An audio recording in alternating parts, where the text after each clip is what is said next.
noches a todos, gracias por venir. Hoy es la segunda sesión de este ciclo de charlas sobre cine. Comenzamos hace una semana con Cristian León. Tuvimos una conversación muy interesante, sobre todo a partir de los libros y de los temas de investigación que Cristian ha trabajado en los últimos años. La idea justamente de estas charlas es conversar con personas vinculadas al cine a través del pensamiento, ¿no?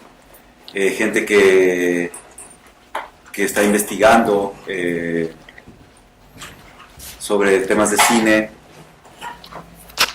y que tiene publicaciones recientes. Es el caso de Carolina Romero, que nos acompaña hoy día, que tiene, bueno, un poco se liga con el tema de la sesión anterior, porque Carolina escribe el último capítulo del libro Inventando el Otro, el documental indigenista en el Ecuador, que salió hace unos años a través de un concurso que convocó el Cine de Publicaciones, el mismo que queremos retomar desde la Cinemateca este año, ya que no se ha mantenido ese fondo para publicaciones, ese concurso, esa convocatoria por parte del Instituto de Cine, ahora Instituto de Cine.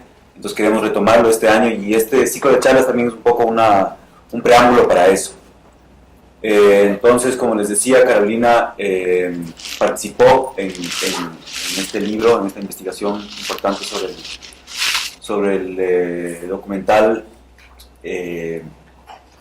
indigenista, se podría decir, del siglo XX, y luego amplía un poco ese capítulo con esta publicación, este libro publicado en Aflaxo,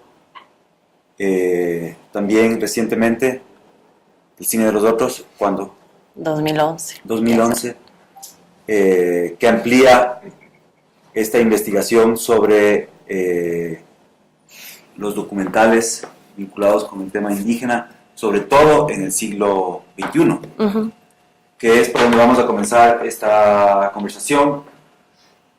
Antes de entrar al tema principal, que es el barroco en el cine latinoamericano de los años 80, que es tu actual tema de investigación, y además Carolina nos ha traído unos fragmentos de películas cortos que vamos a revisar, que nos van a dar pie para hablar más sobre ese tema. Pero vamos a comenzar por aquí, por tu investigación sobre los documentales relacionados con el tema indígena del siglo XXI.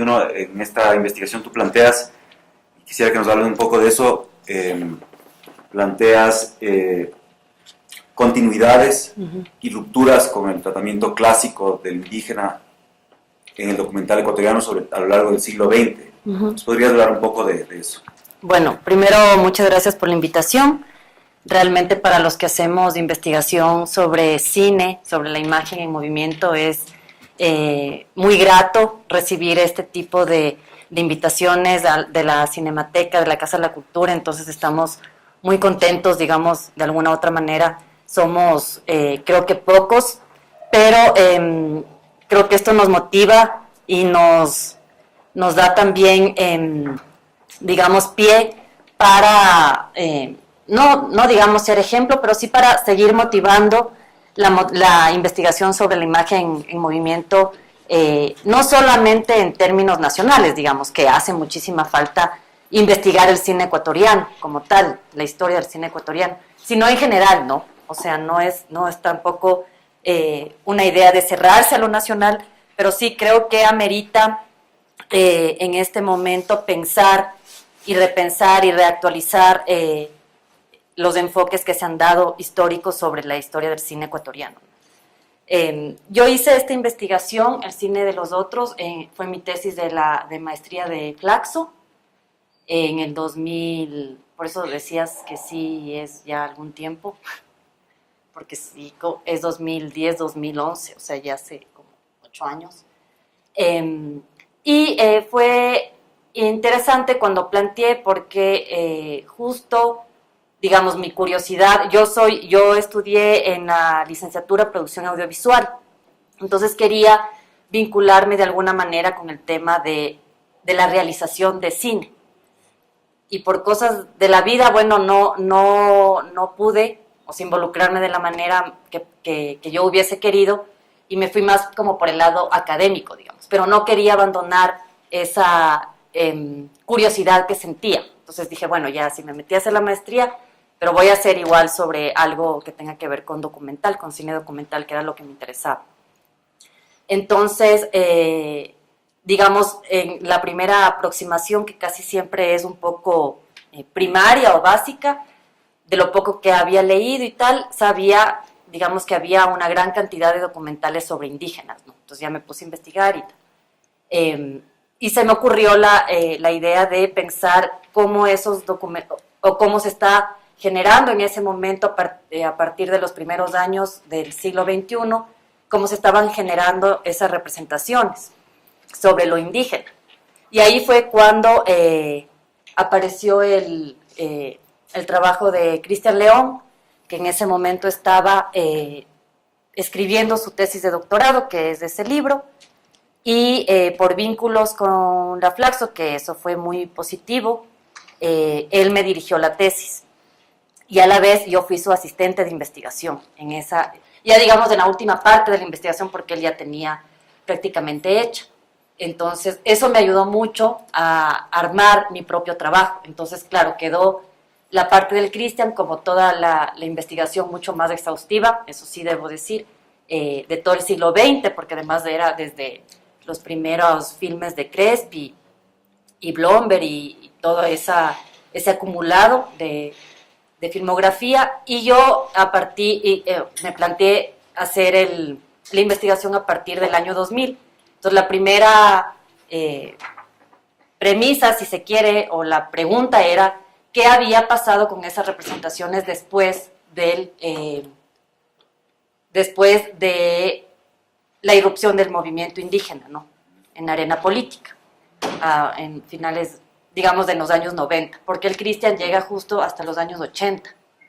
Entonces, mi pregunta era, ¿qué había pasado después? Si esas representaciones, de alguna manera dominantes o hegemónicas, se mantenían, o si había habido un cambio, ¿no?, que en primera instancia yo pensaba que debería haber habido, porque, digamos, la presencia política del movimiento indígena en esos años fue súper importante y trastocó, digamos, todo tipo de representación, y también, obviamente, en la arena política hubo cambios importantísimos, ¿no? Pero ya a lo largo esa fue la pregunta principal, ¿no? Pero ya a lo largo de la investigación, como decías al inicio, yo encontré más, si se puede decir de esa manera, más continuidades que rupturas. O sea, hay un discurso, que yo digo es un discurso histórico, anclado con las nociones del Estado-Nación y de identidad nacional y tal, que ha permanecido, digamos, a pesar de la presencia en la arena política del movimiento indígena y todo lo que eso representó. Digamos, la voz del indígena en los medios de comunicación, en la televisión, verles hablar, eso no había sucedido antes, sino solo a partir de los 90. No logró, y no, o sea, igual habría que preguntarse más de fondo, ¿no? Pero no logró romper del todo las representaciones más clásicas del indigenismo, que es lo que el Cristian describe y analiza en su libro. Entonces, digamos, la ruptura, que obviamente es importantísima, no es menor, y o sea, digamos, la gran diferencia con el campo del cine más del siglo XX, de alguna manera, es la presencia de realizadores indígenas haciendo películas, ¿no?, haciendo sus propias representaciones, o sea, las autorrepresentaciones. Esa es de la gran ruptura que hay, ¿no? Pero, sin embargo, yo digo, las continuidades son más, porque en cantidad de documentales, igual los documentales hechos por realizadores indígenas igual son en menor cantidad. Entonces, digamos, si pensamos en términos de, no sé, de cuánto se vio ese tipo de documentales, de todas maneras es menor que las representaciones mestizas. Entonces, por eso planteo que hay más continuidades que rupturas, pero la gran ruptura es una ruptura importantísima, ¿no? Casi epistemológica también, de cómo pensar la representación de lo indígena, al tomar la cámara los realizadores indígenas. Es muy interesante el análisis que tú haces en el artículo, en este libro, sobre 3 películas en concreto, ¿no? Que son películas recientes y en general, se podría decir, bien intencionadas, entre comillas, ¿no? En el sentido de que tratan de mostrar problemáticas indígenas, pero muchas veces caen en estereotipos. Mencionas bastante el buen salvaje, ¿no? En el sentido de que todo indígena que se aparta un poco de estas nociones clásicas del apego a la tierra, la defensa a la naturaleza, y se occidentaliza más, ya están mal vistos desde los mismos realizadores y de diferentes formas. ¿Nos podrías hablar un poco de esa mirada a la final hegemónica, a pesar de las buenas intenciones, con la cual eres muy crítica? Ajá. Sí, la idea del buen salvaje, digamos, en las representaciones del siglo XX, o sea, en las que analiza más el Christian, tiene que ver con lo exótico, ¿no? Con esta idea del otro lejano, como el explorador, como Blomberg, digamos, que se acerca y quiere entender. En cambio, en las representaciones más ya del siglo XX, como que se rompe un poco, no se rompe, bueno, hay como un cambio, digamos, en la mirada, no tanto exótica, pero se naturalizan ciertos estereotipos de lo que sería lo indígena, digamos, eso es lo que yo critico. Por ejemplo, Entonces, ¿cuáles estereotipos? Por ejemplo, el apego del indígena a la tierra como protector de la naturaleza. Bueno, no sé, eso está en discusión. Obviamente habrá gente que dice, o sea, pero sí es verdad que su cosmovisión le lleva a eso, pero en las representaciones del cine lo que pasa es que hay una dicotomía muy clara entre lo bueno y lo malo. Entonces es como, lo bueno es el indígena que se queda en su comunidad, está luchando por mantener, digamos, sus costumbres, y es muy mal visto el indígena, y de hecho usan la palabra como corrompido por la occidentalización. Entonces no se problematiza por qué se llega a eso, o bueno, o sea, qué miradas, hay muchas miradas de las cuales se puede enfocar ese problema, ¿no? Y no solo con esta mirada un poco, digamos, desde mi punto de vista, como de juzgar, ¿no? Que el indígena ha dejado de ser ese protector de la tierra para convertirse en un ser corrompido occidental, o sea, y eso se dice muy fuerte en los documentales a través de la voz del realizador, o sea, la voz de autoridad o de expertos, los que están siempre poniendo en tela de duda esa posibilidad de que, no sé, de que lo indígena sea otra cosa, qué sé yo, o sea, no se esencializa mucho el tema de la tierra, de la naturaleza, del medio ambiente, o sea, son temas como muy recurrentes y o sea, yo digo, se sigue naturalizando, estereotipando esos rasgos, digamos, o características que tal vez no se lo colocan, digamos, a la representación del indígena como inmutables, o sea, no se mueven de ahí. Esa es mi crítica, digamos, por eso digo que hay más continuidades, porque también esas características también vemos que están en los documentales indigenistas, ¿no? Entonces, bueno, eso. En uno de esos documentales tú ves un tratamiento más amplio, se podría decir, en Tu sangre, ¿no? De Julián Larrea. Ves una especie de vía alternativa a estas representaciones clásicas, por llamarlas de alguna forma, del indígena. ¿Por qué? Porque Tu sangre justo pone en escena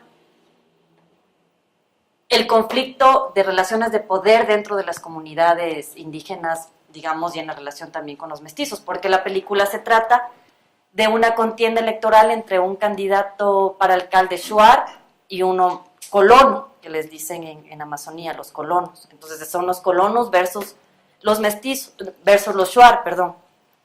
Entonces, Julián Larrea le sigue a los dos candidatos y... Al candidato mestizo y al candidato indígena. Al candidato mestizo, más al indígena, pero sí hay partes con el candidato mestizo. Y se ve los discursos racializados de ambos lados. Entonces, se llama, de hecho, Tu Sangre, el documental, porque ya están en una apasionada contienda entre colonos y Shuar, y el candidato Shuar dice, esto es sangre, o sea, aquí lo que está en juego es la sangre, es tu sangre, le dice a otro indígena, ¿no? Entonces, yo veo que ahí hay una problematización más profunda que llega como aspectos que no llegan los otros, como la cuestión de género, o sea, estos conflictos de poder, como la relación misma con el Estado-Nación, digamos, desde otro punto de vista, no solo el punto de vista, digamos, que no está mal, pero digamos, es el clásico de la explotación del petróleo y los indígenas en contra. Esto es más allá de eso, es cómo resuelve la propia comunidad su conflicto interno, primero, y su apuesta, digamos, o enfrentamiento a los estatutos del Estado-Nación. O sea, es un documental que no cierra, o sea, no da conclusiones, sino más bien plantea preguntas. Los otros, en cambio, casi siempre están cerrando y dando conclusiones, como el de Andrés Vera, también, el Carlos Andrés Vera, que hace sobre los Taromenani y la matanza, juzga a los Guarani que propiciaron la matanza como malos, salvajes, y a los Taromenani que están en aislamiento como los buenos. O sea, hay, digamos, tal vez no es tanto el tema nuestro entrar en esos detalles, pero digamos en las representaciones está eso, ¿no? O sea, así se plantearon las representaciones como los buenos y los malos. Entonces eso es lo que yo critico, ¿no? Que deberíamos salir de esa dicotomía. Ajá.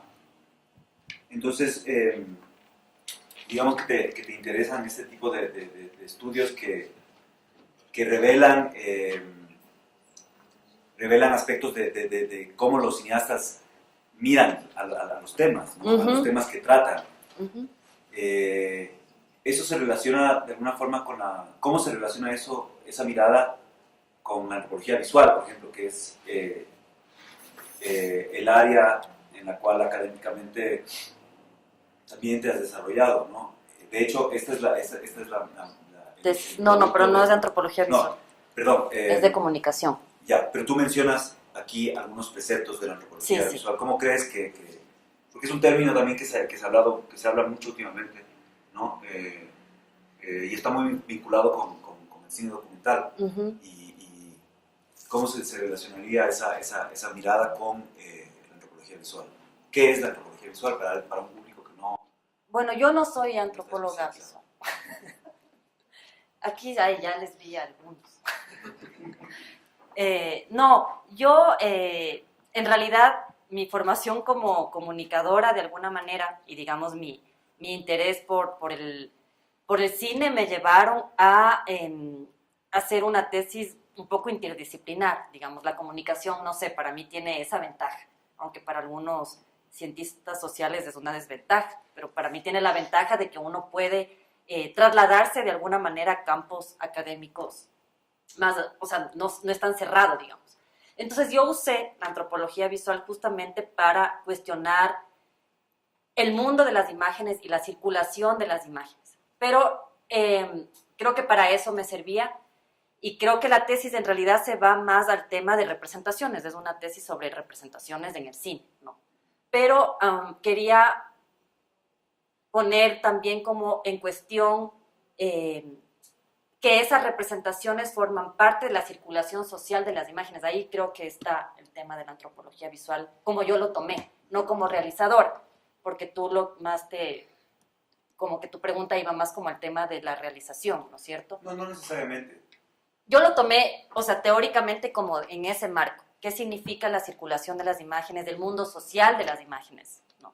Entonces, para entender que las representaciones, digamos, no se dan solamente en un contexto histórico, social, político determinado, sino que además tienen una carga de un mundo social donde circulan las imágenes, ¿no?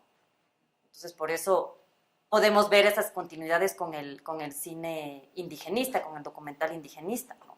O sea, son discursos que están circulando, ¿no? Incluso en otras imágenes que no solamente tienen que ver con lo indígena.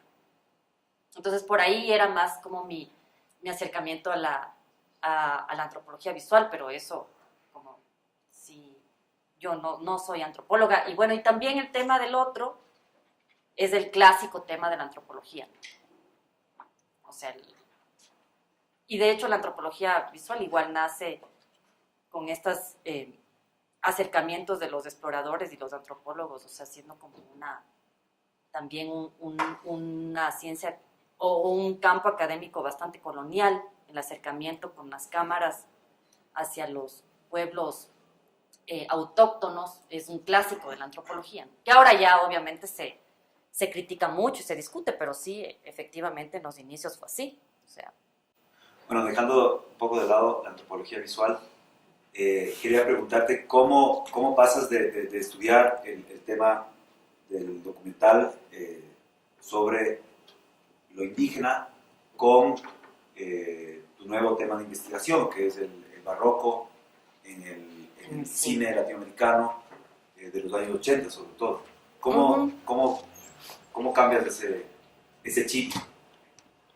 O sea, en el fondo sí hay un cambio de chip, porque bueno, primero decidí que no quería estudiar más el documental de indígenas, porque cuando uno hace una tesis como que quedas un poco saturado, entonces ya tenía como un poco de saturación, pero no era, digamos, por nada más profundo que eso, o sea, era una saturación académica, pero no quería desligarme del cine. O sea, eso sí era como mi intención, digamos, súper intensa, así de haré, o sea, lo que sea que haga, pero tengo que hacer como investigación sobre cine. No sobre indígenas ni antropología visual, pero sí sobre, digamos, investigación histórica sobre cine. Entonces, después que hice la tesis, bueno, que te digo que fue como en el 2011 que se publicó el libro, yo empecé mi proyecto de doctorado en el 2002, no, debe ser antes, bueno, no sé bien los años, pero empecé el proyecto de doctorado en el 2012 y ahí planteé, yo había estado leyendo un poco sobre, digamos, la teoría de la cultura de Bolívar Echeverría, la definición de la cultura, y justo en esta idea de pensar las imágenes, digamos, en su contexto histórico, social, pero ¿qué es una imagen? Quería refutar la idea de que el cine es un reflejo de la realidad social.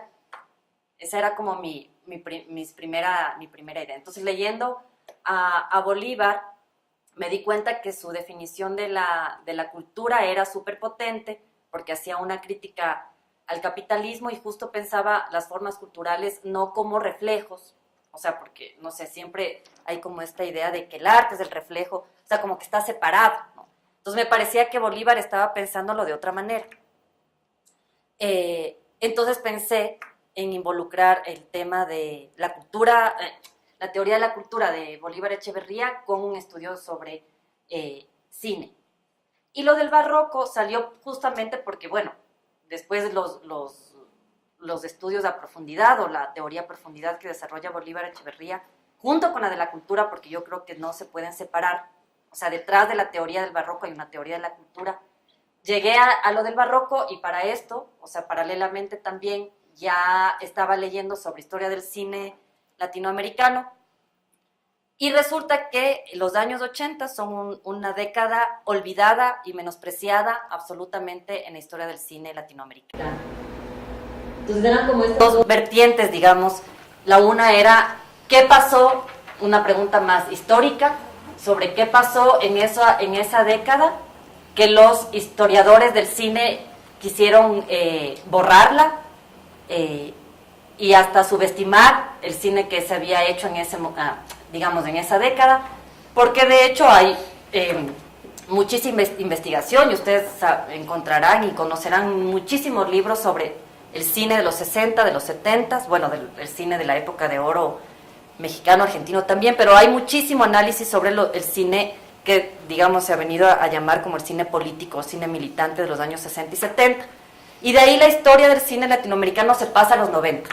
O sea, hay un corte radical y dicen literalmente, o sea, el cine político en los 70 y después viene el cine contemporáneo en los 90. Entonces yo vi, o sea, me llamó la atención de que eso era muy recurrente en varios libros, en varios estudios, o sea, no tomaban en cuenta los años 80. Entonces mi pregunta era, ¿qué pasaba ahí? Tú planteas en tu investigación que justamente en ese cine latinoamericano de los años 80 hay una ruptura con el cine militante de los años 60 y 70, ¿no?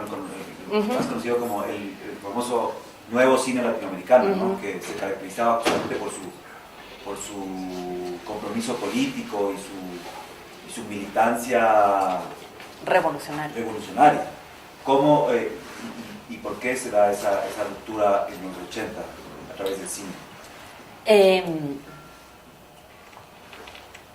Creo que, bueno, digamos en términos históricos, el fracaso de la izquierda, el avance de las dictaduras en los años 70, digamos, merma un poco el afán revolucionario, porque eran perseguidos, ¿no? Los militantes eran perseguidos. Pero en los años 80 sí hay, creo, y creo, o sea, esa es como mi idea, mi intuición, de que en los años 80 se reconoce la derrota, ¿no? O sea, de hecho yo los cineastas que estudio son cineastas que eran militantes en los 70, o sea, me interesaba, no me interesaba la nueva generación que de hecho aparece, una nueva generación en los 80. Me interesaban los cineastas que habían hecho cine político antes y cómo procesan cinematográficamente la derrota de la izquierda, ¿no?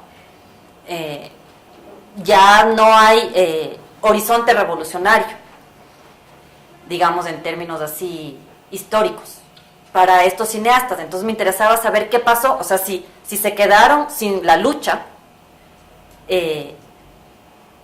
dejaron de hacer cine o qué pasó, pero no dejaron de hacer cine, empezaron a replantear lo político en otras formas. Pero digamos, para los historiadores del cine latinoamericano más clásicos, esos replanteamientos que son así un poco difusos y esas transformaciones se vieron como películas donde los cineastas ya estaban en decadencia un poco, o sea, como que no se entendía bien que lo que estaban haciendo era replanteándose, o sea, toda la vida habían hecho cine político, digamos, y ahora se enfrentaban a un panorama donde eso ya no tenía cabida, o sea, ya no tenía sentido seguir haciendo un cine revolucionario. Exacto. ¿Y no crees que además de la pérdida de horizontes, también hay una especie de estancamiento estético en el cine militante, muchas veces panfletario, que se hacía en esos años? Claro,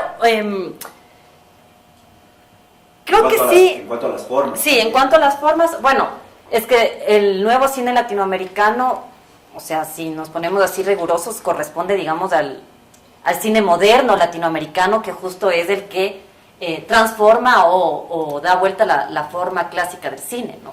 Glauber, pero, con Glauber y Birri, los cubanos, pero sí creo, o sea, creo que no todo el cine político cayó en ese panfleto, pero sí había una crítica muy fuerte. De hecho, se les llamó, se les dominó el cine miserabilista, porque empezó, claro, a proliferar estos documentales de el tercer mundo visto con, digamos, como indígenas pobres, en decadencia, o sea, había también ya como una especie de estereotipo en los que empezaron a caer en ese tipo de imágenes. Un poco no lo sé. mismo que planteabas en tu investigación sobre el documental sobre los Sí, indígenas, ¿no? Sí. Una repetición de Sí. estereotipos, que muchas veces es muy fácil, ¿no? Pero, no sé, si nos ponemos más en el contexto de Ecuador, digamos, en el contexto nacional, las imágenes de indígenas de los años 70 y 60 son más de estas imágenes oficiales de el Estado integrando al indígena a la nación. En cambio, estos otros cineastas lo que estaban haciendo es criticando eso y mostrando como la verdadera situación del indígena, la verdadera situación del indígena oprimido, que obviamente sí, también, o sea, no digo que no haya sido así, pero cayeron como en esa recurrencia y que digamos tiene más la etiqueta de cine de denuncia, ¿no? O sea, y el cine, o sea, el nuevo cine latinoamericano más experimental, o sea, que también que tiene que ver con esta idea de arte y revolución del cine en la revolución, o sea, dentro del marco de la relación entre cine y política, y este cine más panfletario, que es como más de denuncia, de la denuncia de las injusticias y sí, creo que se hartaron de esas imágenes también, o sea, sí se llegó como al hastío de esas imágenes, no sé, o sea.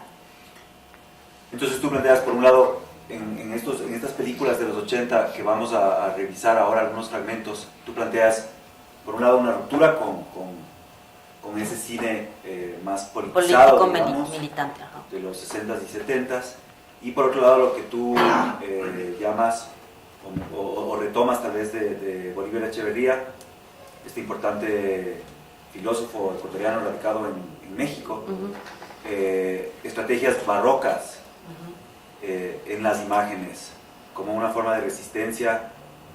Sí. ¿Podrías hablarnos un poco de esos conceptos antes de entrar a los clips? Sí, bueno, como todos saben, la tesis es esta construcción teórica súper densa, ¿no? Entonces, yo me apegué, digamos, tal vez demasiado, o sea, igual me pueden criticar, a la teoría de Bolívar, porque como mencionaba antes, el barroco, que es como el famoso, bueno, primero para esto, también hay la parte de que en el cine de los años 80, lo poco que había escrito, hablaban de que había como, que había un barroco, o que existía como lo barroco en el cine de los 80, pero en términos negativos. O sea, para decir que es este cine fragmentario, que no se entiende, que es el exceso. Entonces, por eso es cuando yo ya como que vinculo estas dos cosas y trato de pensar desde Bolívar Echeverría. Entonces, eso un poco lo que, digamos, yo me planteo es que me da la duda, digamos, de que en ese barroco que está siendo menospreciado, que está siendo como calificado de imágenes fragmentarias al azar, como sin sentido, o como esos excesos, ahí estaba emergiendo esta nueva, esta forma de relacionarse con la política. O sea, el cine, ahí está la ruptura, digamos. Justo en lo que veían que estaba mal, digamos, los críticos del cine, que era como estrategias desorientadas, o sobre todo lo que tenía que ver con lo excesivo, lo fragmentario, las subjetividades marginales y todo eso. O sea, los críticos de esa época... Sí, lo poco que había, lo poco que hay, lo que yo encontré, lo poco que había sobre cine de los 80, hablaban de que existía algo como barroco en el cine latinoamericano de esa época, pero en negativo. Entonces yo pensé, yo me hice la pregunta sobre, en eso que están viendo ellos como negativo, ahí está esa transformación de lo político, digamos. O sea, se estaba pensando de otra manera lo político, ya no se estaba pensando desde la militancia y la revolución, sino desde otros espacios. Entonces, por eso, digamos, ahí ya cuadré con el tema del barroco y Bolívar, y como les decía, o sea, mi tesis sí está bien apegada a la teoría de Bolívar. No creo que es como la única forma de entender esas películas ni nada, pero sí creo que es una lectura interesante y que aporta porque Bolívar piensa el barroco, bueno, primero el barroco latinoamericano específicamente, y después piensa el barroco como él define como un modo de vivir la modernidad capitalista, es un modo de interiorizar la modernidad capitalista. Entonces, bueno, ahí igual es complejísimo porque yo me metí igual en camisa de 11 varas con esa categoría de barroco que cada uno de los que estamos aquí debe tener una definición de barroco, o sea, eso estoy segura. Claro. Entonces había como esa gran complejidad de un término que tenía como una carga impresionante, o sea, desde historias o sea, el estudio, digamos, del barroco colonial, el barroco histórico, todo eso, ¿no? Tenía como que tenía que desenredar de alguna manera. Claro, porque lo primero que a muchos se nos viene a la cabeza cuando pensamos o escuchamos la palabra barroco son las iglesias de Quito, ¿no? Ajá. La compañía es lo primero que viene a la mente, ¿no? Y también muchas veces se habla de esto, ¿no? De cómo un ejemplo así también explica un poco nuestra sociedad, ¿no? Desde el recargamiento, el exceso de cosas. ¿Cómo para entender? Es que es interesante porque... ¿Cómo trabaja? ¿Cuál sería la relación? O sea, el Bolívar no niega eso. Y la compañía. No, ¿por qué no haces esta pregunta? No, él obviamente parte su teoría del barroco del siglo XVII, ¿no? Entonces, para él, digamos, la vinculación que hay, que sí, o sea, en todo su libro La modernidad de lo barroco explica eso, es la teatralidad y la puesta en escena, ¿no? Es esta exageración de la... O sea, el teatro puro, la teatralidad pura. Entonces, lo que él va a decir ya para cuando desarrolla, digamos, su teoría del barroco, es que, primero, no es un estilo. O sea, él no ve al barroco como esto, como un estilo del arte o que es repetible, no sé qué, sino como mentalidad. Y que creo que no solo Bolívar, hay otro autor español, que es Maraval, me parece, que también dice algo parecido, pero digamos desde su ámbito más eurocéntrico. Pero él ve, o sea, él dice, son mentalidades, o sea, las maneras en que interiorizamos la modernidad capitalista son lo que él llama etos histórico. Ese es el etos histórico. Entonces él define que hay varias modalidades, varios modos en que interiorizamos la modernidad, o sea, como sociedades.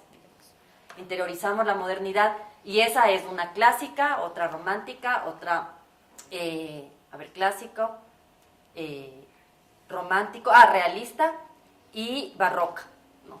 Entonces, él dice que ahí se vincula con el siglo XVII, que bueno, no voy a hablar de eso para hablar de las películas, pero él dice que la modernidad, o sea, cómo emerge, digamos, la modernidad capitalista en América Latina, específicamente es una forma barroca.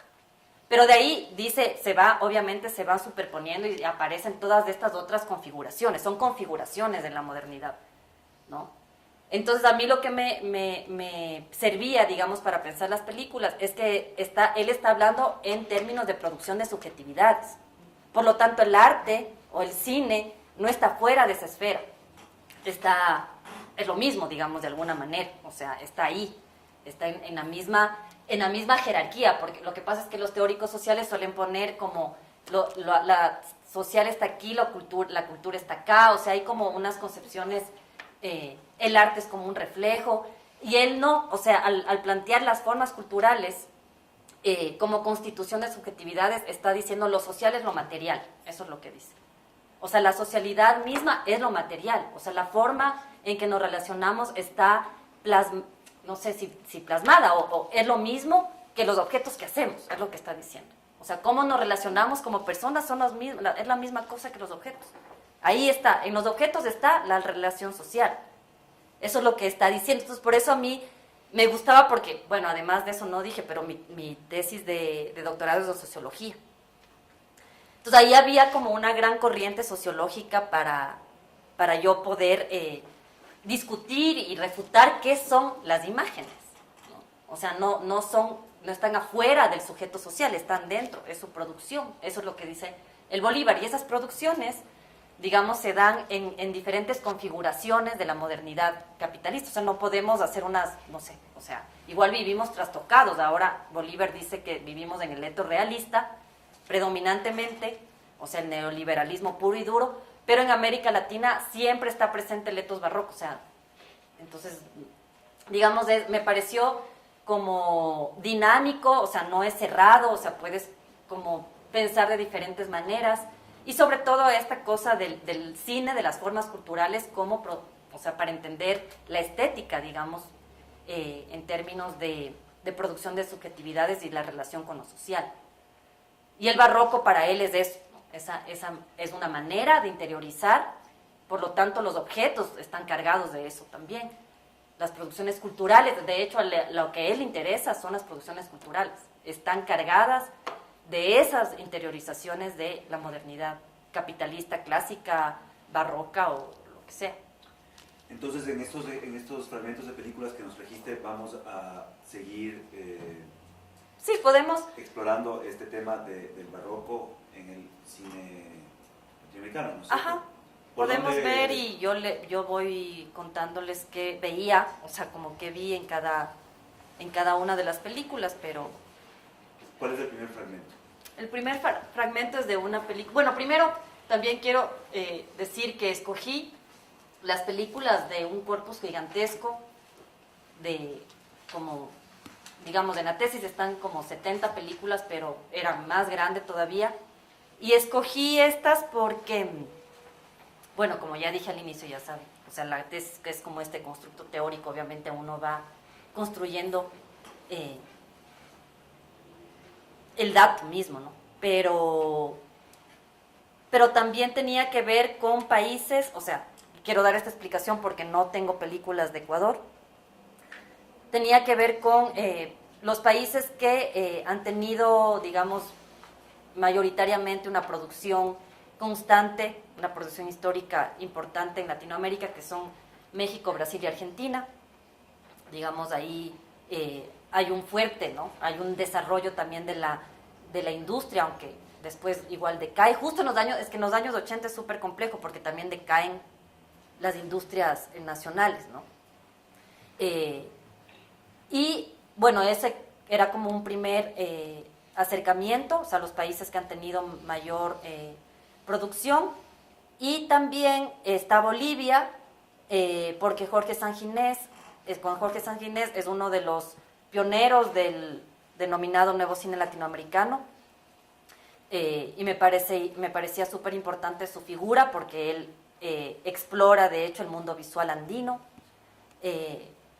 Y el otro país es Colombia, por el gótico tropical de Mayolo y Ospina, que también se convierten como en un referente en esa década, digamos, ¿no? O sea, y producen en esa década este cine que ellos denominaron gótico tropical. Entonces quedan otros países afuera, como Chile y Cuba, y me parecía importante decir, porque por ejemplo Chile tuvo en ese momento también una producción importante, todavía en dictadura, como resistencia a la dictadura. Los otros países ya en contextos de postdictadura, Brasil, Argentina y Bolivia. Chile todavía mantenía la dictadura y hacían un cine político súper interesante también ahí, y ese no he tomado en cuenta, o al menos digamos en los análisis ya de las películas. Y el otro cine que también me parece que tenemos que reivindicar es el cine hecho en Centroamérica, durante las guerras civiles en Guatemala, Nicaragua y El Salvador. Ahí hay se da una...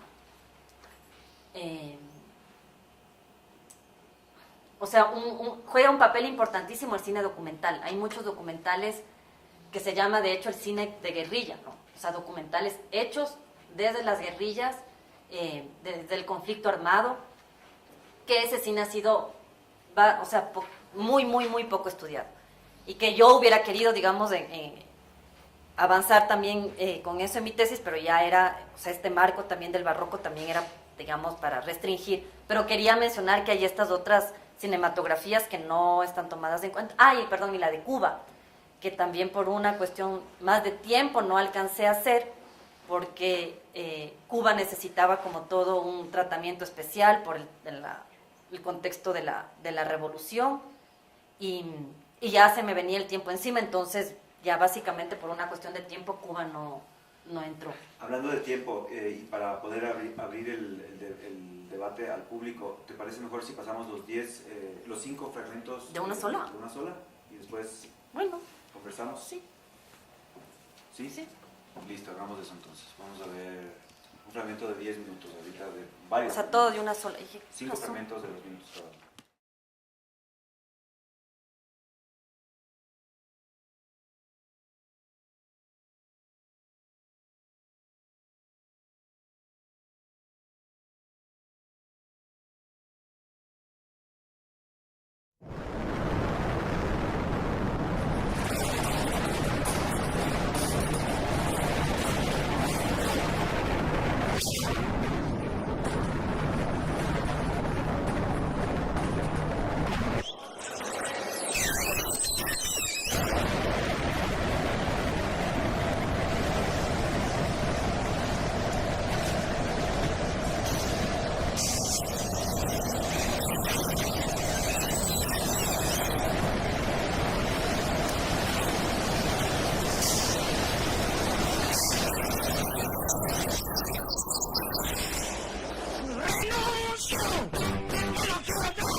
No dia 3 de abril de 64, uma semana antes da prisão de João Virgínio, Elizabeth Teixeira fugiu de Galiléia junto com a equipe do filme e foi para Recife.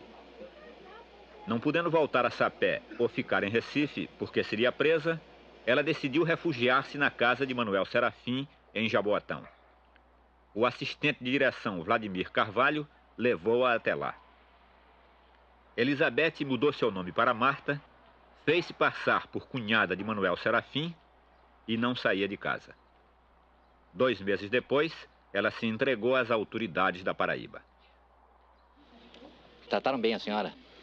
Trataram. O Zé tratou bem. Perguntaram por que a senhora foi para Cuba, não? Perguntou. E a senhora dizia o quê? Perguntou que tinha ido visitar meu filho, que estava lá, que tinha ido como bolsista, dado a bolsa dada pelo governo de lá, e então o governo manda o convite para mim e fazer visita a meu filho. E é esta a razão que eu me encontrei em Cuba.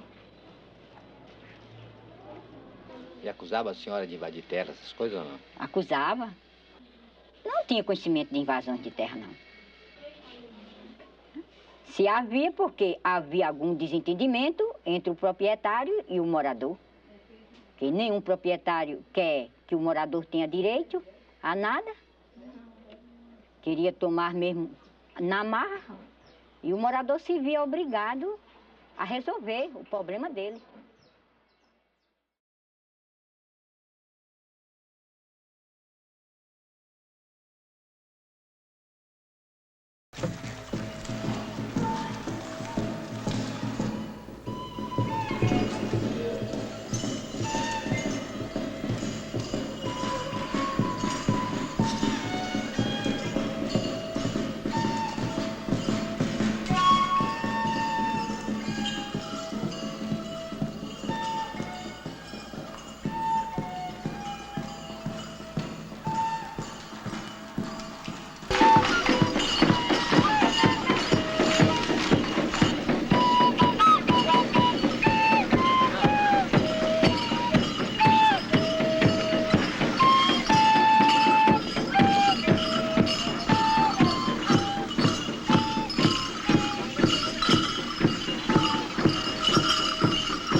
Así que se dedica usted al cinematógrafo.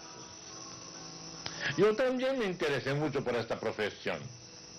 Caprichos juveniles. Yo quería seguir esta profesión, pero mi padre se dio cuenta y fue entonces que me internó los jesuitas. Yo sería un gran actor si el cielo nos hubiera hecho más pobres. Fue entonces cuando empezó tu brillante carrera cinematográfica, asistiendo a los matinales domingueros, solo. En cambio, a mí siempre me dejaron hacer lo que yo quisiera. ¿Sí? ¿Y ha hecho alguna película? He hecho un largometraje, unos cortos publicitarios, pero apenas estoy empezando. Ah, Cristóbal. A Cristóbal lo conocí hace mucho tiempo, en una feria de azúcar en Pernambuco. Desde entonces me acompaña siempre, como si fuera mi hijo. ¿Un poco más de vino? Sí, gracias. Qué extraño el nombre de esta casa, ¿qué significa? Lo que pasa es que puede ser alguna fantasía de Don Gracia. A él le encanta viajar. Seguramente algún aventurero o algún marinero le sopló ese nombre. Tienes mucha fantasía, machicha. Ha de saber que cuando le des hacienda de mi madre, ya se llamaba así. Pero es cierto, don Gracia. Usted no nos habló nunca de la casa. Prefiero no hacerlo. Tampoco le pregunté nada cuando usted llegó a la mansión, pretendiendo venir al Vaticano. Aunque nuestro fraile, que usted lo ve aquí, le escribió del Papa. Razón tenían los jesuitas al decir, donde hay más de tres, allí está el diablo.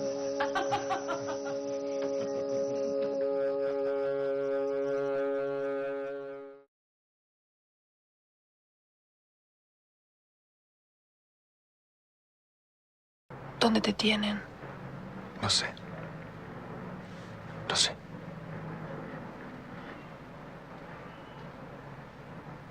Te van a soltar.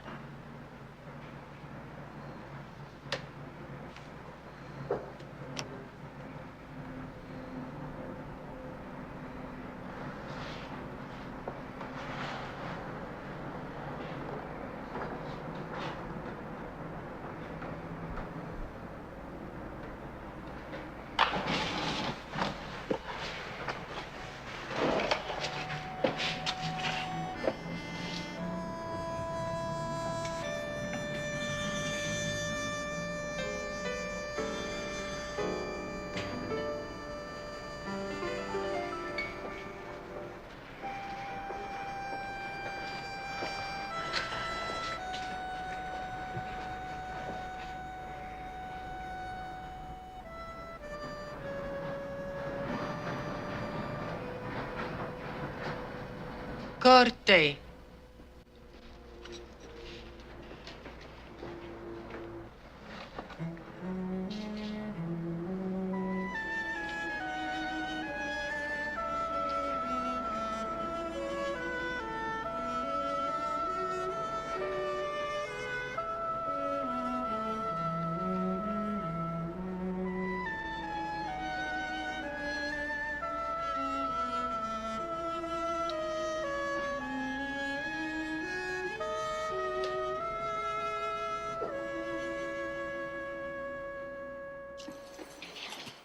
Bueno, entonces sería interesante que nos comentes más sobre estas películas. Ya, bueno, algunas las conocemos más que otras. Los fragmentos también nos ayudan para ubicarlas un poco. Pero claro, hay películas como La Nación Clandestina, ¿no? La tercera, de Jorge Sanginés, que hay que verla En buena calidad. En buena calidad y entera para entender realmente la magnitud de lo que se plantea ahí. En fin, quisiera que nos hables tal vez una por una. Sí, pero tenemos estos poco ejemplos. tiempo. No, estamos bien de tiempo. Sí. Sí. Por si acaso me alargo. Bueno, primero, disculpas por la pésima calidad de las imágenes, pero es lo que conseguí, ¿no? Para la investigación y ver 1000 veces las películas. Y sí, realmente, o sea, uno como investigador, si tuviera las películas... Bueno, también es un sería símbolo lindísimo. del lugar de esas películas, ¿no? Que no se puede encontrar No se pueden encontrar las películas. La Nación Clandestina en Ecuador. Ajá. Dice mucho. Sí, no se puede encontrar la copia aquí, o sea, en 35 como debería, porque San Ginés vivió aquí. Bueno, ese es otro tema, pero... Esa es otra película. Esa es otra película, pero bueno, el tema es que sí hay mala calidad en las películas, y eso es innegable. Y de hecho las copias son copiadas del acervo de la mediateca de la Escuela de San Antonio de los Baños, en Cuba. O sea, tuve que ir hasta allá para poderme copiar las películas, porque ni en México podía conseguir. Realmente la mediateca de la Escuela de Cine de San Antonio de los Baños es, creo que la más completa en, digamos, en la colección de cine latinoamericano. Ahí tienen todo. Creo que en Argentina también. Pero te dejan, la cosa es que, o sea, les cuento esto porque en San Antonio de los Baños te dejan copiar las películas. Las otras universidades no. O sea, hay una restricción, digamos, que no es que uno puede ir y copiar las pelis. O sea, en Cuba te dejan por su sistema Una estrategia barroca. socialista barroca. Nos dejaron copiar. Bueno, entonces, la primera película... Bueno, primero la tesis está dividida en 3 partes. O sea, la primera es Fragmentación y Ruina, que contiene 2 películas, Como ves y Hombre marcado para morir. La segunda es Mestizaje y subjetividades disidentes, que está La Nación Clandestina y La Mansión de la Araucaíma. Y la tercera es el film dentro del film, que tiene la película Un muro de silencio, que es de Argentina. Cada una de estas películas yo lo que hice fue como encontrar el vínculo formal con el barroco, porque como les decía, para Bolívar el barroco igual es una forma, digamos, ¿no? O sea, este modo de interiorizar el capitalismo, y que, digamos, la definición del barroco es a través de la resistencia hacia la mercantilización o hacia la lógica productivista, siempre es una forma concreta, ¿no? O sea, no la subjetividad siempre es una forma completa, una forma concreta para Bolívar Echeverría, ¿no? Entonces, por eso hay que buscar en la forma, y esa es otra de las cosas que me interesaba en la tesis, era que se desapega de lo del cine de los indígenas, era pensar la forma cinematográfica. No tanto, o sea, no solo las representaciones, aunque uno, o sea, no me pude desvincular del tema de representación, pero pensar más en la forma, ¿no? En la forma del cine. Entonces, cada una de estas estrategias tiene una forma concreta, que de alguna u otra manera también se vincula con otros autores que también trabajan el tema del barroco, sobre todo latinoamericano, como Sarduy, por ejemplo, o como Benjamin, pero Benjamin también es retomado por Bolívar, por ejemplo, en el tema de la fragmentación y la ruina. Entonces, digamos, lo primero que me interesa es cómo hacer ver esta cosa formal, ¿no?, de que está presente en el primer caso, es la fragmentación y la ruina. Tal vez en la segunda película, o no sé si se alcanza a ver igual o sea, en estos poquitos minutos. Como ves, es una película mexicana de Paul Leduc, la primera, ajá. Por eso digo que me voy a demorar, porque voy a contar, o sea, más o menos de qué es la película. Podemos hacer un repaso por cada una de ellas, ¿no? Entonces, bueno, como ves, es una película sobre los punks en la Ciudad de México, sobre los espacios marginales, y es una película básicamente fragmentaria. No tiene inicio ni fin, son puras historias como las que vieron ahí, son fragmentos. Digamos, la única continuidad que existe es del personaje, que es el chico, que no me acuerdo el nombre, pero es de apellido Sosa, que es un actor famoso mexicano. Pero él está como en varias situaciones, no hay un hilo conductor en la película, solo que al final él se ve envuelto como en bandas como criminales, y después, bueno, no les voy a contar la película porque vamos a hacer una muestra además en el 8:30 para que vean las películas. Pero bueno, es súper interesante porque es una película sobre la emergencia de la contracultura en la Ciudad de México, ¿no? En ese momento de expansión urbana en la Ciudad de México, y es una película absolutamente fragmentaria. O sea, no tiene ni un inicio ni un fin. Todas son así, estas historias cortitas donde aparece el protagonista, no hay diálogos, o sea, lo que narra la historia son justamente el concierto de rock, ahí el Tri y Alex Lora. Eso, bueno, en cuanto a la fragmentación. Y la otra película, que es Hombre Marcado para Morir, que es de Eduardo Coutinho de Brasil, es una película que también trabaja con la fragmentación, pero más en un aspecto del trozo y del desecho material de la película, porque igual es una lástima que no se pudo ver aquí, pero es una película que está hecha literalmente con desechos de una película inconclusa, que Coutinho filmó. El primer Hombre Marcado es del 64 y él vuelve en el 80, no me acuerdo, creo que es en el 81, vuelve después del golpe, o sea, en el 64 la película Hombre Marcado para Morir queda inconclusa porque se da el golpe militar, confiscan los materiales, después de algunos años él encuentra los materiales y decide retomar la película. Pero retoma la película a través del trozo, o sea, del desecho, o sea, de lo que quedó de la película del 64. Y ahí yo veo más la relación con la ruina y esta idea de la no totalidad y la historia como no totalidad, bueno, en Cómo ves también, como la historia como no totalidad. Y Hombre Marcado para Morir tiene, digamos, de alguna manera también una referencia con Benjamin, con el tema de la ruina y la sobrevivencia del pasado en el desecho, digamos, del presente. Entonces, él trabaja con toda ese material. Él va después en los 80 y busca a las personas que participaron en su ficción, que además era una película sobre un líder del movimiento agrario en Brasil. Entonces, él hace una autocrítica, de alguna manera, en la nueva película, digamos, la del 80, él hace una autocrítica a las pretensiones revolucionarias que él tuvo en los 60. Entonces, es una película muy, muy reflexiva y, digamos, topa el tema, todo el tiempo está el tema de la revolución fracasada, ¿no?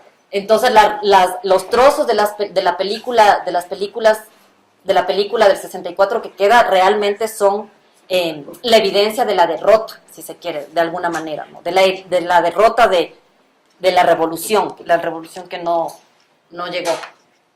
Entonces, en estas dos películas, digamos, el tema del barroco formal, ya, digamos, está en términos de fragmentación y de no totalidad.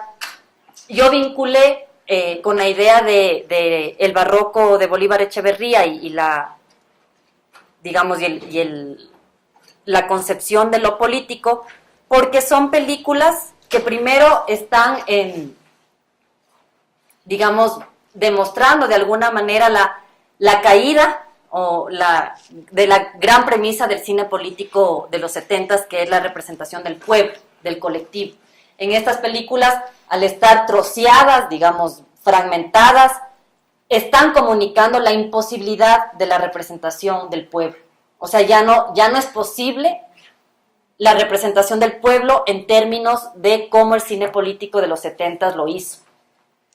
Entonces, en Cómo ves es interesante porque justamente esa fragmentación, esa confusión, digamos, de historias que además son temporalidades que se van superponiendo, porque además, o sea, no sabemos qué es presente ni qué es futuro en la película esta Cómo ves. Son temporalidades superpuestas. Hay una, o sea, donde yo ligo con lo político es que hay una imposibilidad, o sea, nos está hablando de que hay una imposibilidad de hablar de lo colectivo a través de esta forma comunitaria o de esta narración más lineal, digamos. O sea, ahí hay como ese quiebre. No se puede representar lo colectivo. Y la única manera de representar o de hacia donde se va lo colectivo, que es lo que yo veo que es como la ruptura y que es más característico de los años 80, es que se va al espacio de lo marginal. La única posibilidad de narrar la historia es a través del concierto de rock. O sea, solo ahí podemos entender más o menos lo que le sucede al personaje, y ahí está como, digamos, el círculo del pogo, entonces desde el espacio marginal donde donde reemerge, digamos, lo político, pero en términos de una contraproducción de subjetividades, ¿no? O sea, son las subjetividades que están al margen de la producción capitalista. O sea, son, digamos, esa no es una palabra mía, pero son como el sujeto escoria, es lo que el capitalismo desecha, es lo que está al margen, son las subjetividades urbanas que a la ciudad no le interesa ver, digamos. Pero solo a través de ese espacio marginal y ese espacio de la contracultura es posible narrar lo colectivo. Entonces ahí es donde yo vinculo con lo político, y lo de Bolívar también está en el sentido de que, en general, bueno, tal vez esto se me hace más denso explicar, pero todas estas imágenes, o sea, al estar en el contexto de los años 80, el neoliberalismo, digamos, ya está campante y andante, su lucha es, digamos, su lucha sería, o lo político estaría en su posibilidad de no mercantilizarse, o sea, de mostrar una imagen no mercantilizada, una imagen donde la resistencia sería justamente la resistencia a la imagen mercado, a la imagen hegemónica, digamos, en términos de la lógica productivista. Entonces, a través de esta fragmentación, por ejemplo, y que hay esta caída o esta ruptura con la representación del pueblo, que está afirmando, de hecho, la derrota de lo colectivo, pero se va al espacio de lo marginal, donde ahí se narra la historia, ahí hay, digamos, una interrogante para pensar lo político en términos de la resistencia al capitalismo. En la tercera película, en la que mencionábamos antes, La Nación Clandestina, del director boliviano Jorge Sanginés, que más bien pertenece más de alguna forma pertenece a la generación anterior. Todos pertenecen, Cutiño también. Es el ejemplo más claro de eso, ¿no? Sí. No es, quiero decir, no es su primera película, como en el caso de Mayolo. Es una de su cuarta. Sí, Mayolo es del más joven. Nación Clandestina, ¿no? Entonces, Claro, en esta película acabo de leer el artículo que publicaste en la revista de la Universidad de las Artes de Guayaquil sobre esta película y creo que es un buen, mejor dicho, es una buena excusa para algunos símbolos que aparecen en esa trama ilustran perfectamente el tema que conversábamos antes, ¿no? Del barroco y de lo que hablabas de la puesta en escena de la teatralidad del barroco. Sí, La Nación Clandestina está dentro del capítulo que, digamos, que ligo al barroco con el mestizaje, porque, bueno, también hay toda una, digamos, para yo conceptualizar el barroco que a mí me interesa, me desapego de las nociones del barroco, sobre todo de Alejo Carpentier, sobre lo real maravilloso del continente americano. O sea, no veo el barroco de esa manera, digamos. Entonces, pero hay otras formas. Digo esto porque el barroco de Alejo Carpentier tiene que ver con el mestizaje. Sin embargo, Bolívar también retoma el tema del mestizaje. De hecho, digamos, creo que es uno de sus fundamentos. Y dice, lo que tiene de barroco el mestizaje es la teatralidad. Dice, la identidad mestiza en América Latina es pura teatralidad. Está fundamentada. Dice, esa es como la equiparación del barroco. No tiene que ver con esta idea de lo insólito, de lo exótico, del continente americano. O sea, dice, no es eso. Más bien tiene que ver con la teatralidad absoluta, que se deriva, digamos, de alguna manera del barroco colonial, ¿no? El barroco de la colonia. Entonces, La Nación Clandestina es súper interesante porque es la película, digamos, que más me permite abarcar, digamos, los diferentes aspectos que yo pensaba o que tenían potencial en la lectura y en la aplicación de la teoría del Bolívar, porque de hecho Bolívar no está pensando en el cine, sí está pensando en formas culturales, como les dije al inicio, o sea, él está pensando en la cultura, concretamente en producción cultural, pero no en nada en particular, digamos, no es que está pensando ni siquiera en las iglesias, o sea, es mucho más abstracto en ese sentido, pero esta película servía porque tiene, o sea, todas las aristas que permiten entender más como el potencial del barroco de Bolívar Echeverría. Y me da pena porque yo estoy segura que Bolívar Echeverría no vio La Nación Clandestina. No, claro, él muere muere en el 2010. Porque yo creo...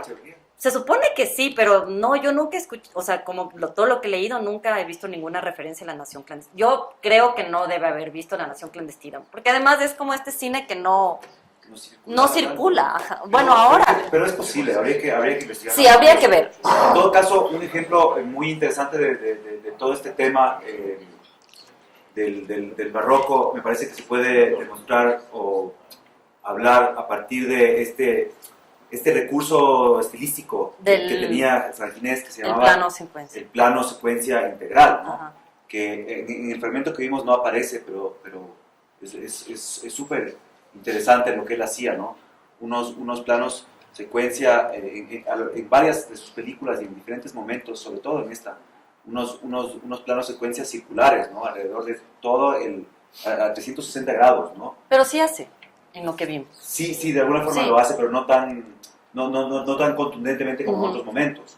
Entonces, eso, por ejemplo, es muy interesante cómo tú trabajas en ese artículo y en tu trabajo, en tu investigación actual, digamos, esa metáfora del tiempo circular andino a través de ese recurso y también en contraposición un poco con la fragmentación del cine occidental, ¿no? Háblenos un poco de eso. A ver, primero, en La Nación Clandestina están como estas dos vertientes del barroco que después van a confluir, ¿no?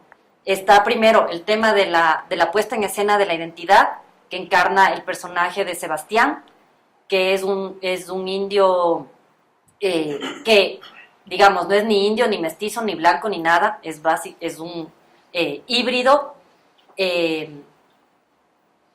y que, digamos, en su interés, en su decisión de dejar de ser indio, asume la identidad mestiza. Entonces ahí podemos ver, digamos, de lo que habla Bolívar como esta puesta en escena de la identidad mestiza. O sea, él dice, el mestizo es puro teatro.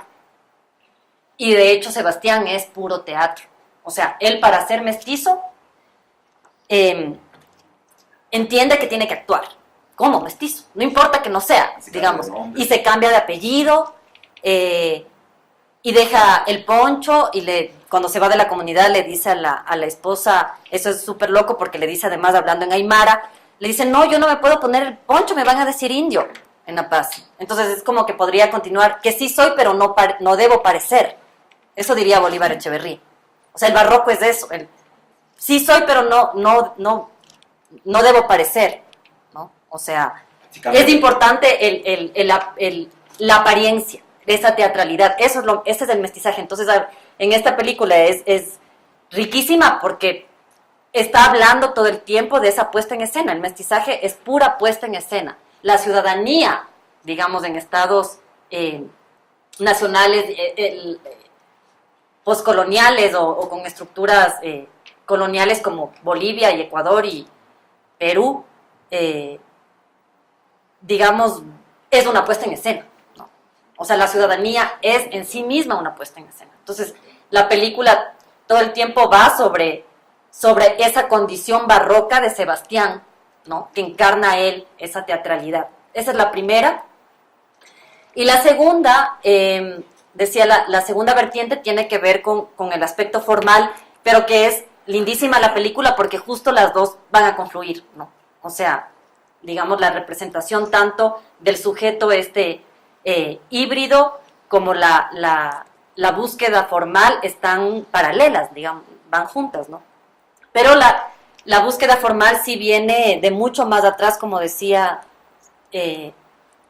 San Ginés ensayó, o sea, se obsesionó, yo creo, incluso, con la representación del tiempo andino.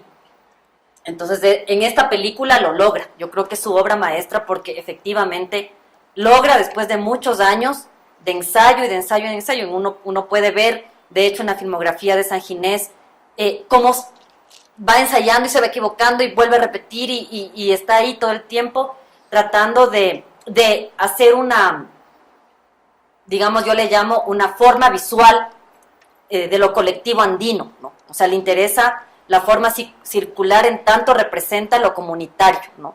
Y que tiene que ver también con el tiempo circular. Entonces, él lo logra en esta película, logra con el plano secuencia integral, de hecho, él teoriza sobre esto, o sea, tiene artículos escritos sobre su teoría del plano secuencia integral y tal. Entonces, lo que a mí me interesaba en el aspecto del barroco en este sentido es que esta, digamos, esta forma de representar o esta forma de entender el cine a través del plano secuencia integral es en sí misma barroca porque es incompatible con la imagen mercancía, digamos. Y es incompatible porque, por eso decía que se une con lo de Sebastián, porque Sebastián, la película trata de toda la travesía de Sebastián o sea, es como su vuelta a la comunidad y su vuelta a la comunidad, que es un poco la secuencia que vimos, es a través de un ritual que, digamos, esa es como una especie de sobrevivencia que ya no debería existir, digamos, en Sebastián, pero sobrevive en calidad de resto y él rescata, y es la única manera que tiene como para volverse colectivo, ¿no? Y ahí está nuevamente el tema del barroco, porque la forma de lo colectivo es a la vez formal, con el plano secuencia integral, y está en Sebastián encarnado en el personaje ese que vimos, que va a morir en la... Ay, bueno, ya no voy a... Bueno, no voy a contar, pero bueno. Antes de abrirle el conversatorio al público, que nos cuentes brevemente sobre las dos últimas películas, el gótico tropical de Mayolo y el cine dentro del cine. Ah, sí. Bueno, me faltó... no se hablé de Hombre marcado para hombre. La de Mayolo, como decía, tiene que ver con emergencia del gótico tropical, o sea, yo no descontextualizo, digamos, así como el plano secuencia integral de San Ginés no se puede entender sin su filmografía previa.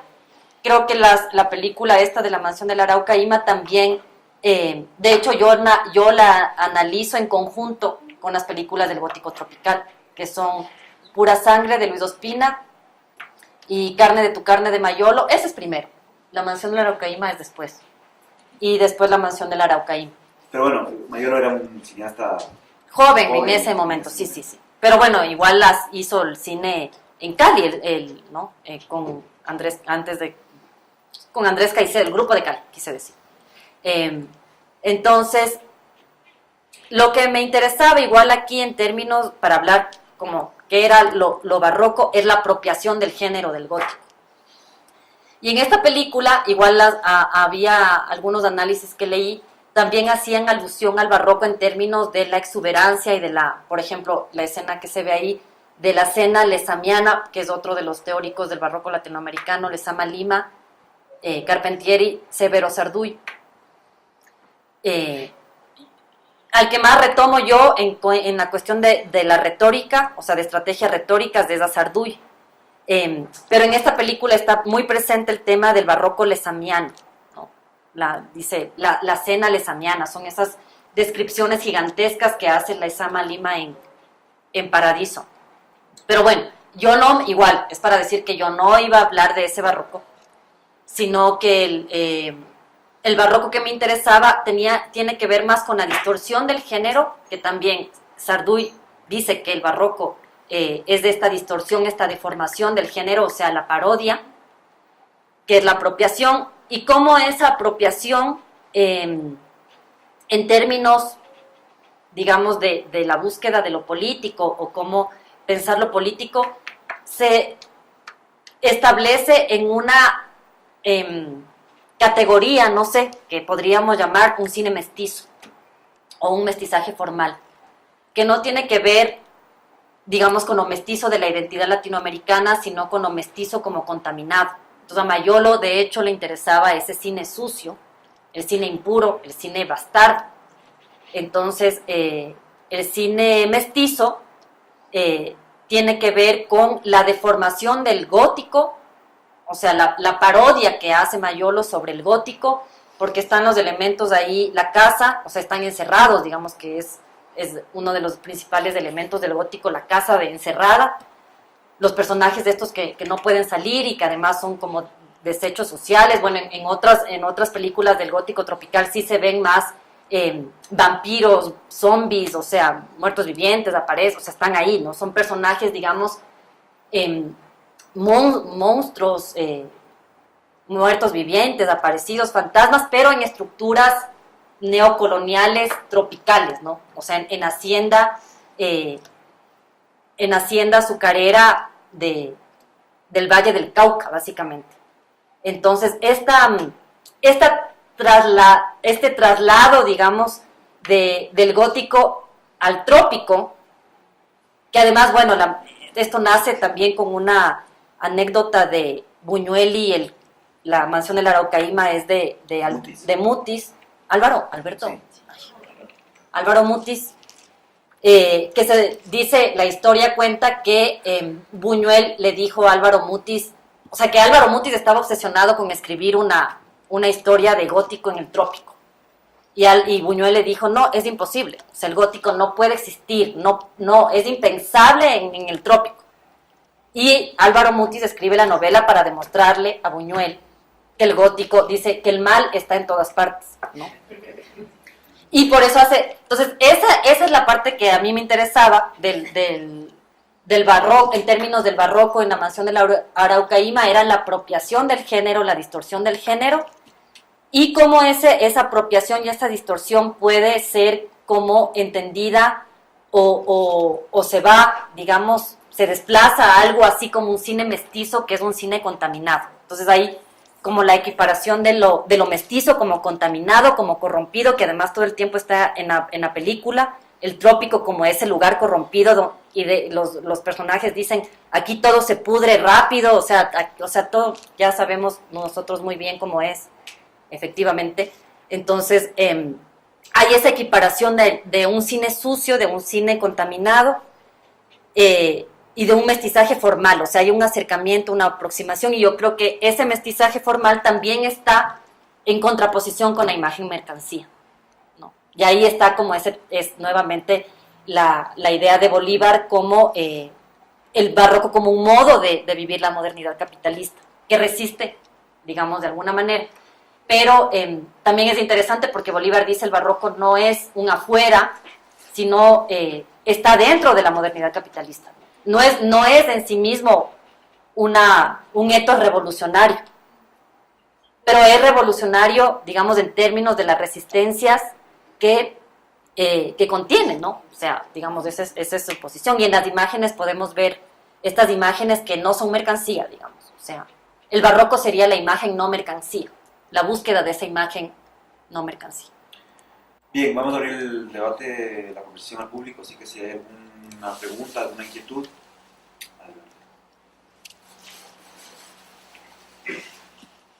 Sí, sí, justamente lo último que dijiste, la imagen No mercancía.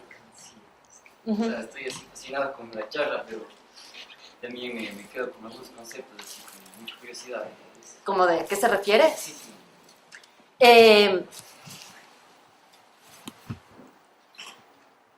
Digamos, hay formas culturales, o lo que Bolívar llama formas culturales dominantes que interiorizan de alguna manera un modo capitalista hegemónico, digamos. O sea, en pocas palabras, el cine comercial. O sea, yo no le quise llamar cine comercial justamente porque me interesa pensar, no sé, otras categorías. Entonces, digamos, un cine que está hecho para y el mercado, digamos, para Bolívar sería un cine realista, del etos realista, un cine que no ve otra posibilidad de otras imágenes. O sea, lo que a él le interesa es las subjetividades que estamos o que están imaginando otras imágenes. No la imagen que, digamos, la forma dominante capitalista nos enseña que pienses de alguna manera, algo así. Entonces la imagen no mercancía sería esa imagen que está discutiendo a la imagen dominante, a la imagen comercial, a la imagen del mercado. Entonces o sea, en otras palabras, para mí estas películas son no comerciales, digamos, o sea, no están pensadas en términos de mercado, porque lo que Bolívar hace, o sea, con su desarrollo de la teoría, es una crítica al capitalismo, o sea, esa es su base, digamos, es una teoría marxista además sobre el valor de uso y tal, que lo que hace es una crítica radical al capitalismo. Entonces le interesan las imágenes que se salen de alguna manera de esa lógica productivista, pero que no tienen este estatus de revolucionario. O sea, no hay que pensar en términos de revolucionario, dice. O sea, el barroco está dentro del capitalismo, es una forma del capitalismo, pero es una forma que está resistiendo, como por ejemplo en lo de San Ginés, y lo que nosotros vemos, igual en nuestra cultura. O sea, la danza ritual del señor danzante aparece en la subjetividad de Sebastián como un resto, o sea, algo que ya ni siquiera ya estaba anulado. O sea, él a asumir la identidad mestiza anuló todo eso, anuló de hecho lo colectivo. Ese es su gran desplazamiento. Pero le queda algún resto de ahí, se reconstituye, él dice se reconfigura dentro del mismo capitalismo, pero eso es incompatible, dice, son formas que están ahí de necias, digamos, de alguna manera. Esa es la imagen que la interesa. Y el baile que hace además. Ese ritual. Y es un baile con máscaras que además es un ángel y un demonio a la vez. O sea, es un híbrido todo el tiempo. O sea, él no es ni mestizo, ni indio, ni blanco. Igual el baile no es ni ángel, ni demonio. Sí, hay varias cosas que están así como en paralelismos. ¿Alguna otra pregunta? La primera es mi práctica. ¿En qué etapa está tu investigación doctoral? Si hay un proyecto de publicación. Y luego un comentario más que nada, porque a lo largo de tu intervención me vino a la mente, sobre todo en la primera parte, sobre el cine de los otros, y que luego también me parece pertinente en la segunda parte sobre el barroco en el cine latinoamericano, sobre las rupturas y las continuidades. Yo vengo más del medio del patrimonio y del museo, y allí se desarrolla bastante la idea de una ruptura parcial y unas continuidades parciales, justamente cuando se trata de la memoria social y de estas identidades culturales puestas en valor, y muchas veces teatralizadas y echadas un poco del lado de lo exótico y del folclore. Y bueno, culturas identitarias más allá de eso. Y bueno, no sé hasta qué punto podría ser pertinente dentro de tu investigación matizar un poco más estas rupturas que a veces pueden parecer demasiado brutales, o estas continuidades así tan fluidas que en realidad en los fragmentos que nos mostraste aparecen más sutil. Como que claro, por eso tienen que ver todas las películas en la muestra. Ya terminé la tesis, ya está terminada, y está, bueno, si quieres me escribes y te paso por PDF si te interesa. O sea, ya acabé. Y lo de las continuidades, sí, tienes razón, obviamente, sí creo, por eso es súper importante hablar de los contextos históricos de cada película, que en mi tesis obviamente hablo, y aquí ya quiero hablar de todo a la vez y ya no puedo.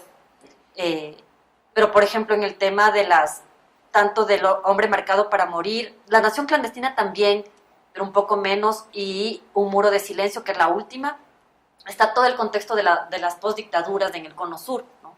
Entonces, tiene que ver con la memoria, o sea, son películas que tienen Hombre marcado para morir y Un muro de silencio tienen que ver con la imposibilidad de narrar el pasado, del pasado de horror de las dictaduras, esa imposibilidad.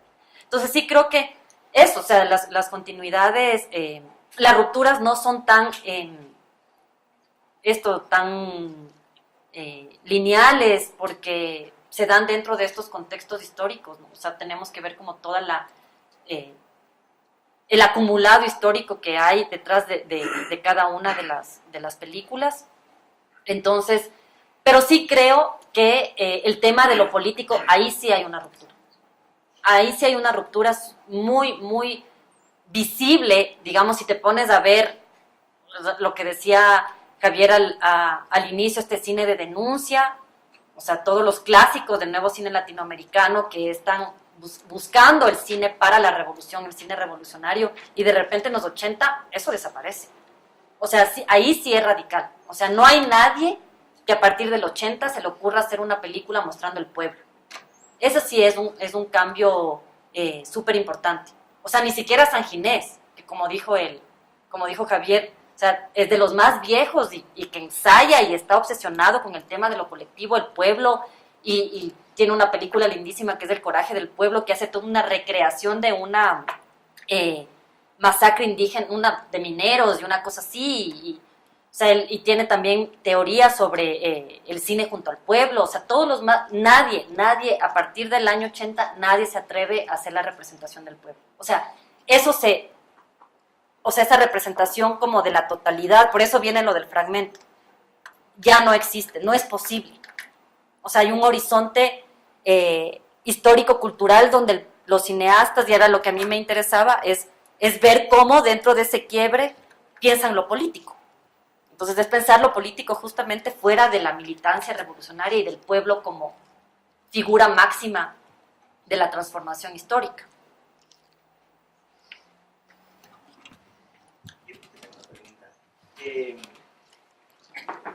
A ver, en San Ginés, en Paul-le-Duc y también en Coutinho. Son cineastas que tienen una obra, tú ya lo mencionabas, digamos, más bien en los 60 y 70, ¿no? Más bien están más vinculados a este primer momento del cine latinoamericano. Y claro, estas películas que analizas ya son de los 80, y creo que pasa lo mismo con Rocha, con Birri, o sea que sus películas de los 60 o de los 70 no, son nada que ver, distintas de las de los 80.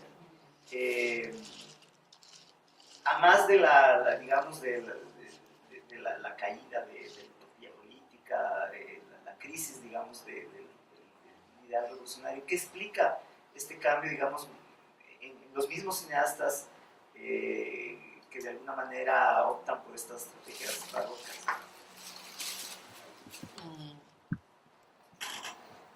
Es que yo creo que la pérdida del horizonte revolucionario es como súper importante. O sea, yo le seguiría insistiendo o sea, es en primer lugar. Y otro cambio, no sé, podría ser igual la audiencia, ¿no? O sea, tratar de comunicar también con una audiencia que también está, obviamente, inmiscuida en esta caída del horizonte revolucionario. Entonces también creo que, porque se dice mucho que igual que esos cineastas de finales de los 70s, principios de los 80s, se quedaron sin receptores, digamos, o sea, sin diálogo. Entonces puede ser también como esa búsqueda de que el cine siga vivo de alguna manera, ¿no? De su intención de seguir haciendo cine, experimentando qué es lo que está pasando en ese momento actual, ¿no? O sea, creo que tiene que ver también, que es otra cosa que no mencioné dentro de los contextos históricos, la caída o el quiebre de la representación del pueblo, pero digamos del desplazamiento hacia la acción política, o los espacios más fragmentarios, como las luchas de los movimientos sociales, ¿no? Entonces creo que hay también esa vinculación de los cineastas de que la propia realidad social, digamos, está yéndose por otro lado, entonces de tratar de entender. Entonces estas subjetividades fragmentarias creo que también tienen que ver con estas, de alguna manera, como esta fragmentación de la arena política y la emergencia de los movimientos sociales, no sé, los medio ambiente, género, derechos humanos, o sea, como espacios de acción política que ya no están dentro de este gran marco de la lucha revolucionaria militante de la izquierda, ¿no? Sino más no parcializado, sino, ¿cómo se dice? Parcelas, ¿no? Como terrenos. Eso. Tal vez no tendría algo que ver con esta ruptura, tal vez no tendría algo que ver con la caída de las salas de cine, la entrada del video, también, exactamente. Los procesos de... Sí. Claro. Sí, también. Por ahí tal vez eso, porque la gente dejó ir a los cines también. Uh-huh. Y también hay el recorte de presupuestos en los cines nacionales. En México es clarísimo, al principios de los 80, de hecho hay una privatización del cine mexicano. En Argentina igual se da una caída de la industria. Entonces sí, o sea, creo que todos esos factores van combinados y confluyendo para que estos cineastas, no sé, o sea, traten de expresar con otro tipo de lenguaje también, aunque no sé, el lenguaje igual ese tema también es otra tesis, pero es raro porque igual en los 80, o sea, se retoma la premisa del cine moderno de la experimentación de la forma, que es lo que tú decías, que en los 70s ya se vuelve como un poco aburrido y el cine de denuncia, y panfletario, justo lo que hizo fue como desplazar o apartar la premisa, digamos, radical de los años 60, que era construir una forma nueva, esa forma revolucionaria. Y en los 80 como que reaparece, pero en otro contexto, ya no en ese revolucionario, pero hay nuevamente este interés de jugar con las formas, con la forma del cine, que a finales de los 70 más bien como que se vuelve más plano. Ahorita, justo con lo estabas diciendo, también me puse a pensar si tal vez esta falta de, o esta pérdida del horizonte revolucionario también no es una especie de liberación con respecto a las cadenas impuestas también por los estados nacionales, en tanto todas las gestas revolucionarias terminaban también respondiendo un poco al discurso del Estado Nacional, ¿no? Uh-huh. Y entonces un poco sentir esta libertad de ya no tener que responder a esta intención de totalización, además del mismo Estado, e incluso al mestizaje un poco desde Carpentier, pero también como ideología de la nación, ¿no? O como ideología en sí, ¿no?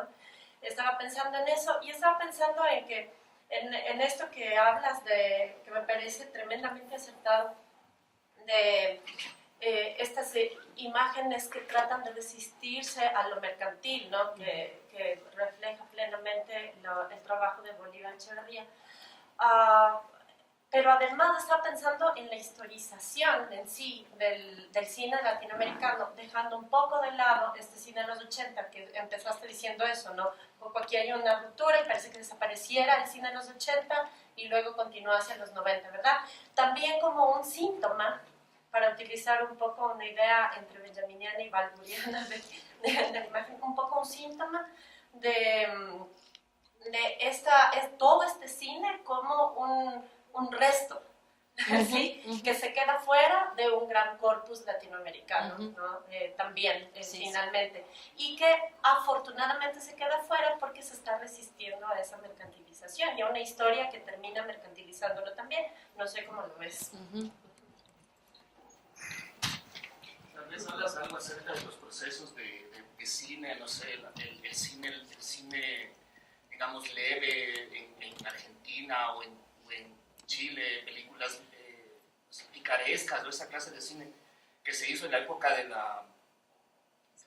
las dictaduras, que es como una manera de mostrar, no sé, temáticas leves, o tal vez hablas de eso. Sí, en el tema de las postdictaduras sí, porque las películas que muestro sí están como en franca oposición al tema de la memoria, de las transiciones democráticas, y le llaman de la memoria silenciada o las democracias silenciadas, algo así. O sea, son cineastas que después de los pactos de transición democrática dicen hay que hablar de lo que pasó, hay que hablar del pasado. Y hay otros, hay una línea como, sí, de este cine más oficial, que de hecho, no sé, está la película, que es una gran película, pero digamos que entra, es ay, se me fue el nombre. La película, La historia oficial, justamente. La historia oficial es una película que cuenta la historia de la postdictadura, de una niña hija de desaparecidos, no sé qué, pero con una trama bastante melodramática, digamos. Y los cineastas que están como en oposición a eso dicen, es que es tan duro lo que vivimos y el horror que se vivió, que no es posible narrar así. O sea, no porque la historia esté mala, digamos, sino porque dicen, es que no es posible narrar con esas formas del cine. Porque estamos devastados, porque, digamos, hay una marca en sus vidas, en sus cuerpos, en su forma de pensar, que dicen, no es posible, no es posible. Entonces, y lo que decías antes tú, ya se me olvidó, pero pero estoy de acuerdo. Estoy de acuerdo. Sí, es que dije, sí, era muy interesante lo que dijiste. Lo de Benjamin y... Te preguntaba, te decía esta idea de esta ruptura, ¿no? De la que estábamos hablando. Uh-huh. ¿Cómo se ve que esta ruptura si estuviera... que eran más libres. Sí. Yo en algún momento sí llegué a pensar eso. O sea, sobre todo en la película de Coutinho, que él, o sea, rehace la película con las obras, pero es para criticar la película del 64. O sea, está diciendo, ¿qué era esto? O sea, ¿qué era lo que estaba haciendo en el 64? O sea, pero es una autocrítica súper fuerte, intensa, dolorosa, digamos, pero es como, sí, yo llegué a pensar que sí podía ser más libre. Sí, lo de Cutiño sí, ahí se ve clarísimo eso. O sea, es como, por fin me liberé de la opresión de la revolución, en pocas palabras. O sea, era como un cine que sí, tenías que luchar por el cine revolucionario. No digo que... O sea, eso más bien tal vez tenemos que poner como pregunta, no sé. Pero en la de Cutiño yo creo que podría... Sí hay una sensación ahí que sí parece que...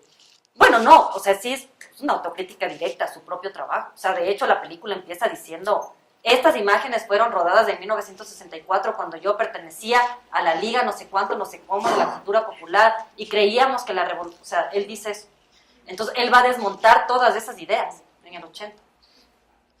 Sí, ahí es muy claro. Bueno, muchísimas gracias por haber venido. Sigan viniendo todos los miércoles.